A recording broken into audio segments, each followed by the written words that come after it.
Students, आज हमारा topic है what do visual representation tell about the revolt of 1857। What do visual representation tell about the 1857 of the revolt, और what historian analyze these representation। इतिहासकार भी इन चित्रों का विश्लेषण है वो किस प्रकार करते हैं, यानी 1857 के विद्रोह के विषय में चित्रों से क्या पता लगता है और इतिहासकार उनका विश्लेषण है वो किस प्रकार करते हैं, ये है टॉपिक। तो ये large number of sources are available to know about the revolt of 1857। 1857 के विद्रोह के विषय में बहुत सारे स्रोत अवेलेबल हैं। The activities of the rebel and the suppressive activities of British, यानी विद्रोहियों की गतिविधियां, विद्रोह और ब्रिटिश शासकों की सुपरसेसिव एक्टिविटीज, यानी जो उन्होंने दमन किया, रेबल्स का जो उन्होंने दमन किया। सुपरसेसिव एक्टिविटीज का मतलब होता है दमनात्मक एक कार्यवाही, यानी विद्रोह को दमाने के लिए जो उन्होंने कठोर कदम उठाए थे वो, तो इन चित्रों से पता लगता है। तो उसके बारे में अनेक स्रोत उपलब्ध हैं। The colonial administrator, military officer and other officers as well have written their accounts of it in their letters, diaries, autobiographies and official histories। औपनिवेशिक प्रशासकों, the colonial administrators, military officer, सैन्य अधिकारी और अन्य अधिकारी as well have written their accounts, उन्होंने अपने विवरण लिखे, इन देयर लेटर्स, उनके पत्रों में, डायरियों में, उनकी आत्मकथाओं में, एंड ऑफिशियल हिस्ट्री, और सरकारी इतिहास में भी उन्होंने अपने विवरण लिखे। Beside this many memos and notes were issued about the revolt from time to time, and many reports were presented in order to evaluate the situation। इसके अतिरिक्त समय समय पर विद्रोह के विषयों में अनेक मेमो और नोट्स भी जारी हुए और परिस्थितियों के आकलन के लिए अनेक रिपोर्ट भी प्रस्तुत की गई। इवैल्यूएट द सिचुएशन, परिस्थितियों के आकलन के लिए अनेक रिपोर्ट भी प्रस्तुत की गई। Many of these documents have been compiled in a set of volume on Mutiny records, और इनमें से अनेक दस्तावेजों का सैनिक विद्रोह रिकॉर्ड्स पर केंद्रित खंडों में भी संकलन किया गया। यानी अनेक जो रिकॉर्ड थे उनका जो सैनिक विद्रोह से जुड़ी हुई जो भी डॉक्यूमेंट्स थे उनमें इनका संकलन किया गया। All these sources provide as significant information about the revolt, इन सभी से हमें विद्रोह के विषय में महत्वपूर्ण जानकारी मिलती है। It is worth mentioning that events associated with the revolt published in contemporary newspaper and magazine। किंतु हमें याद रखना चाहिए कि अखबार और पत्रिकाओं में छपी हुई घटनाएं also help us significantly on the subject, हमें सब्जेक्ट के बारे में तो बताती हैं, यानी क्या कार्रवाई हुई। However, it should be remembered that a conclusion can be drawn only after making unbiased study of detailed published in newspaper and magazine, as the story associated with the revolt and the violent activities of the rebel soldiers published in British newspaper and magazines were presented in a highly exaggerated manner का मतलब होता है कि बड़े निर्मम शब्दों में उनको दर्शाया गया था विद्रोह की गतिविधियों का। दोबारा सुन लें इसको कि इन पत्रिकाओं न्यूज़पेपरों में जो विवरण छपे थे उनका निष्पक्षता पूर्वक अध्ययन करने के बाद कि conclusion can be drawn only after making unbiased study of detail publish in newspaper. यानी निष्पक्षता पूर्वक अध्ययन करने के बाद ही किसी निष्कर्ष पर पहुंचा जा सकता है, क्योंकि जो ब्रिटिश अखबार और पत्रिकाओं में विद्रोह से जुड़ी हुई कहानियां जो छपी थी और सैनिक जो विद्रोहियों ने अपने जो तरीके अपनाए थे उनका विवरण था, वो बड़ी निर्ममता पूर्वक विवरण विद्रोहियों की गतिविधियों को बढ़ा चढ़ा करके दिखाया गया था। और जो ब्रिटिश एडमिनिस्ट्रेटरों ने जो सुपरसेसिव एक्टिविटीज उनके द्वारा इम्प्लीमेंट हुई थी उनको कम दिखाया गया था। यानी ब्रिटेन के जो सैनिक थे उनकी जो कंडीशन थी वो पुअर दिखाई गई थी और विद्रोहियों की गतिविधियों को बहुत ऊपर दिखाया गया था। हालांकि सभी चित्रों में यह नहीं मिलेगा, कुछ एक चित्रों में। Many subjects related to the revolt were painted both by the British and the Indian artist during the period of revolt and after it. विद्रोह की अवधि में और उसके बाद भी अंग्रेजों और भारतीयों द्वारा विद्रोह से संबंधित अनेक विषयों का चित्रांकन किया गया। Many of these pictorial images such as painting, pencil drawing, etching, posters, cartoon and bazaar prints are available even today. इनमें से अनेक चित्र पेंसिल द्वारा बनाए गए चित्र, एथिचिंग का मतलब होता है उत्कीर्ण चित्र जो उकेरे जाते हैं, पोस्टर्स, कार्टून और बाजार प्रिंट आज भी उपलब्ध हैं। These pictorial images make us known as the various imageries of the revolt. निम्नलिखित विवरणों के द्वारा हम यह जानने का यानी कि इन चित्रों से ही विद्रोहियों की छवि है वो हमारे सामने प्रस्तुत होती है। We shall try to examine as how to the pictorial image are helpful to us in the study of revolt by the following description. इन विवरणों के द्वारा, इन चित्रों के विवरणों के द्वारा ही हम ये जानने का प्रयास करेंगे कि इन चित्रों के माध्यम से हम विद्रोह का अध्ययन किस प्रकार कर रहे हैं। प्रेजिंग द सेवियर्स यानी रक्षकों का गुणगान किया गया है। तो रक्षक किसे माना गया? रक्षक माना गया ब्रिटिश सोल्जर्स को या उनके कमांडर्स को।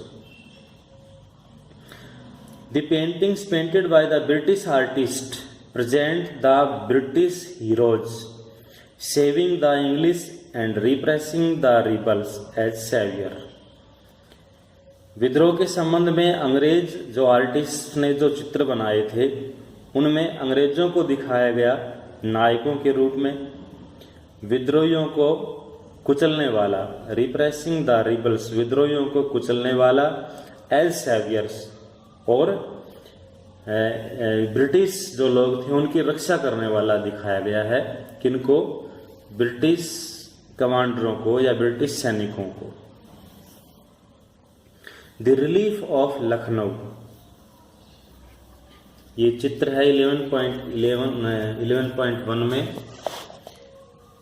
इसमें आपको दिखाई दे रहा है कि जो कमांडर हैं वो बीच में खड़े हैं और उनके सपोर्ट के लिए यहाँ पे 2 कमांडर और आ चुके हैं और विद्रोही रिबल्स से भारी मात्रा में उनको कुचल दिया गया है। और लोग जो ब्रिटिश लोग थे उनके सैनिक थे वो उनके बारे में क्लैपिंग कर रहे हैं, उनके सम्मान में तालियां बजा रहे हैं। तो painted by Thomas Jones Barker in 1859 is particularly remarkable in this regard। इस संबंध में टॉमस जॉन्स बार्कर ने एक पेंटिंग बनाई 1859 में, द रिलीफ ऑफ लखनऊ। यह चित्र यानी कि एक उनको एक बहुत अच्छे सेवियर के रूप में दिखा रहा है। The relief of Lucknow. Relief of Lucknow का मतलब ये है कि उन्होंने अच्छे तरह से अवध को जीत लिया था। लखनऊ था वो अवध की राजधानी था, और सबसे ज़्यादा जो इसकी सेपरेट वाइड स्प्रेड जो हुआ था रिवोल्ट, वो अवध में ही हुआ था, आप पढ़ चुके हो। As has already been discussed, the revolt of 1857 turned out to be most furious in Lucknow. जैसा कि पहले बताया जा चुका है कि 1857 के विद्रोह का सबसे जो भयानक रूप था वो अवध की राजधानी लखनऊ में ही देखने को मिला था। Here could be seen unique courage and enthusiasm among the masses and troops as well as against the British. यहाँ सेना और जनता दोनों ने ही अंग्रेजों के विरुद्ध अद्भुत साहस का परिचय दिया था। Here could be seen unique courage and enthusiasm among the masses and troops as well as against the British.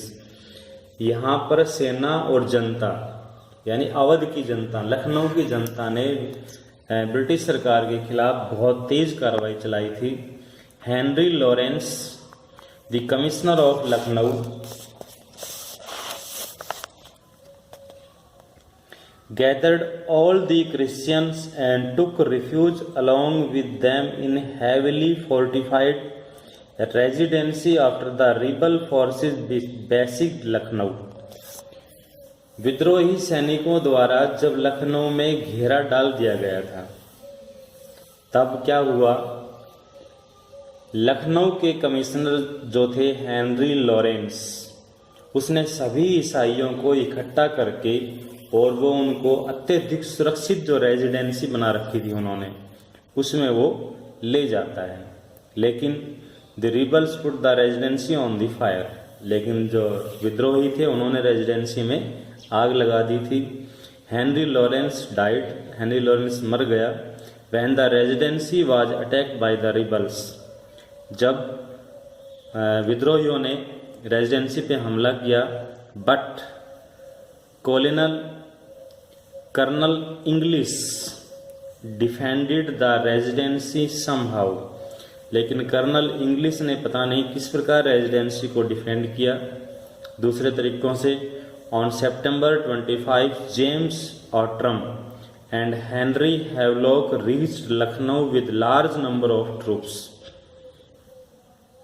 25 सितंबर को जेम्स ऑट्रम और हेनरी हैवलॉक एक विशाल सैन्य दल के साथ लखनऊ पहुंच जाते हैं।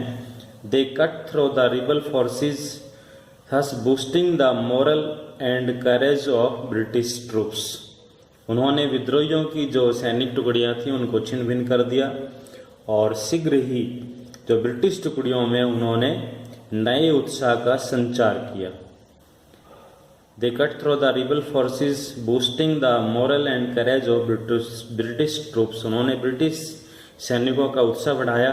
Later, Colin Campbell, who had been appointed as the new commander of British forces in India, शीघ्र ही कॉलिन कैम्पबेल को ब्रिटिश सेना का नया कमांडर नियुक्त किया जाता है, और वो भी एक बहुत भारी फोर्स लेकर के वहाँ पे पहुँच जाता है, और कॉलिन कैम्पबेल और जेम्स ऑट्रम की संयुक्त सेना ने मिलकर के विद्रोहियों को पराजित कर देते हैं। The arrival of Colin Campbell has been depicted as an event of celebration. यहाँ पे घटना याद रखनी है आपको। The arrival of Colin Campbell has been depicted as an event of celebration in Jones Barker painting. Jones Barker के इस चित्र में कॉलिन कैम्पबेल के आगमन को दिखाया गया है एक उत्साह के रूप में, एक समारोह के रूप में दिखाया गया है कॉलिन कैम्पबेल के आगमन को। In his painting, Campbell, Havelock and Outram, the three British heroes have been painted in the middle of canvas. तीन ब्रिटिश नायक कैम्पबेल, ऑट्रम और हैवलॉक को दिखाया गया है चित्र के मध्य में। The gesture of the hand of the person standing around them forcefully attract visitor to the middle of the painting. और उनके आसपास खड़े लोगों के हाथों के संकेतों से दर्शकों का ध्यान बरबस ही चित्र के मध्य भाग की ओर चला जाता है, जहाँ पे वो घोड़ों पे खड़े हुए दिखाई दिए हैं. The places where these heroes stand well it the shadow in foreground and imaged residency in background. वे जिस स्थान पर खड़े हैं वहाँ पे बिल्कुल रोशनी दिखाई दे रही है और जो अगले भाग में जो परछाइयाँ हैं उनमें टूटी फूटी जो रेजिडेंसी हैं, इन रेजिडेंसी जो फायर भी हो गई थी और उसको ध्वस्त भी कर दिया था. विद्रोहियों को तितर बितर करने के लिए उन्होंने रेजिडेंसी में बम वगैरह भी लगा दिए थे. चित्र के अगले भाग में The dead and injured depicted in foreground stand as testimony on the large-scale killing enduring the siege. The victorious figure of heroes in the middle symbolize the re-establishment of British power and control. और चित्र के अगले भाग में जो dead bodies दिखाई गई हैं भारतीय रेबल्स की और जो घायल सैनिक पड़े हैं वो भी दिखाए गए हैं. और इन चित्रों को दिखाने का जो मुख्य उद्देश्य था, main objective of these paintings was to restore the faith of English in the power of their government. यानी इन चित्रों का प्रमुख उद्देश्य दिखाने का ये था कि अंग्रेज जनता में अपनी सरकार की शक्ति के प्रति विश्वास उत्पन्न करना चाहते थे. इस प्रकार के चित्रों से संकेत मिलता था. These painting clearly conveyed the message that the crisis was over. इन चित्रों से संकेत मिलता था कि संकट टल चुका था. The revolt had been crushed and British had succeeded in re-establishing their power and authority. स्पष्ट संकेत मिलता है कि संकट समाप्त हो चुका था, विद्रोह का दमन किया जा चुका था और अंग्रेज अपनी सत्ता को पुनर्स्थापित करने में सफल हो चुके थे.